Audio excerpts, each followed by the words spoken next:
में fashion show. शहर की फैशन डिजाइनर रितु की शादी गांव के जमींदार शेर सिंह से हो जाती है। लेकिन शहरी कामकाजी रितु का गांव में मन नहीं लगता। क्या सासू माँ, ये गांव में तो कुछ नहीं है, मेरा दिल ही नहीं लगता यहाँ, क्या करूं मैं। अरे बेटा, जहाँ पति का कारोबार बीवी तो वही अच्छी लगती है ना। अब हम लोग इतने पैसे वाले हैं कि गांव में मेरे बेटे लायक लड़की ही नहीं मिली। अरे माँ, मैं तो ये बोल रही हूँ कि क्या करूं जिससे मेरा थोड़ा दिल लगे। अरे बेटा, मैं भी शहर की थी। यहाँ आकर मैंने गांव में स्कूल खोल लिया।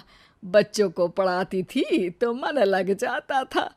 तू भी कुछ देख ले जिससे गांव की बहू बेटियों का भला हो जाए और तेरे जमींदार ससुर जी का नाम भी हो जाए। रितु क्या करती, फैशन डिजाइनिंग वाले कपड़ों को गांव की औरतों पर कैसे ट्राई करती। लेकिन एक दिन, अरे क्या बात है डार्लिंग, बड़ी जल्दी उठ गई। और ये हाथ में फेविकॉल और कागज, कहाँ जा रही हो? मैंने सोच लिया है कि मैं अपना फैशन बुटीक खोलूंगी। गांव की औरतों को सजा धजा कर फैशन शो करूंगी और यहाँ की औरतों को भी शहर के फैशन से वाकिफ करवाऊंगी। फैशन और यहाँ की औरतें, अरे इन लोगों को तो बस चूल्हा चौका आता है।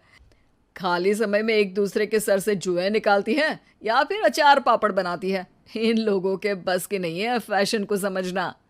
लेकिन रितु मानती नहीं। वो पूरे गांव में पोस्टर चिपका देती है कि किसी को भी नए डिजाइन के कपड़े पहनने का शौक है तो जल्दी जमींदार की बहू से मिले।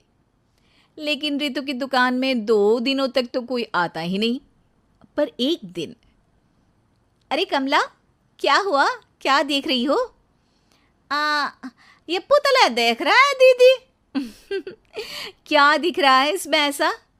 अब देखो तो दीदी, ये पुतला मेरे जैसा ही है ना, पतला दुबला लंबा, बस मैं काली और ये गोरा। तू ये बता, इस पुतले के कपड़े तुझे कैसे लग रहे हैं?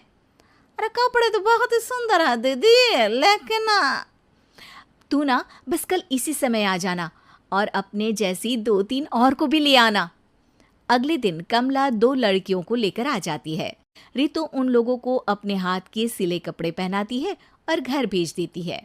उन लोगों को गांव की दूसरी औरतें भी देखती हैं।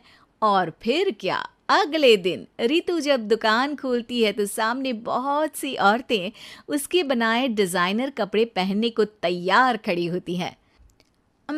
तुम लोगों को कपड़े के साथ ही हल्के मेकअप और स्किन केयर की भी क्लास देनी पड़ेगी। रितु गांव की औरतों को फैशन का ज्ञान देने में लग जाती है। एक दिन रितु का पति कहता है, अरे रितु, तुम्हारी फोटो पेपर में आई है। क्यों भाई, ऐसा क्या कर दिया मैंने, क्या लिखा है? अरे लिखा है गांव में होगा अब फैशन वीक। अरे हाँ, कल ना कोई फोन आया था मीडिया वालों का, तो मैंने भी बोल दिया कि फैशन शो तो अब गांव में होगा। लग रहा है उसी की खबर बना दी है। तभी रितु को एक फोन आता है। हेलो, कौन बोल रहा है? जी मैं काम्या बात कर रही हूँ, लुक में फैशन वीक से। हम लोगों ने आपका काम देखा। हम शहर वर्सेस गांव का फैशन थीम में एक फैशन शो आपके गांव में करना चाहते हैं। अरे वाह, ये तो बहुत ही अच्छी बात है। मैं अपनी मॉडल्स के साथ शो में हिस्सा ज़रूर लूँगी। बस अब क्या था, वो दिन भी आ जाता है जब रितु की गांव की गोरी शहर की छोरी के साथ स्टेज शो में हिस्सा लेती हैं। शो के बाद, अरे आपकी वो जो कलेक्शन है ना, मैं उसकी पूरी सीरीज खरीदना चाहती हूँ। सच में आपने वो कपड़े डिजाइन करे जो आज के लोग आसानी से घर और बाजार में पहन सकते हैं और बजट में भी है। हम भारतीयों के लिए तो ये डिजाइन बेस्ट है जी। वैसे आपने क्या सोचकर ये कपड़े बनाए और आप इसे कितना आगे और लेकर जाना चाहती हैं? औरतें और फैशन एक दूसरे के पर्यायवाची है, तो ये किसने कहा कि गांव की औरतों को डिजाइनर कपड़े पहनने का हक नहीं?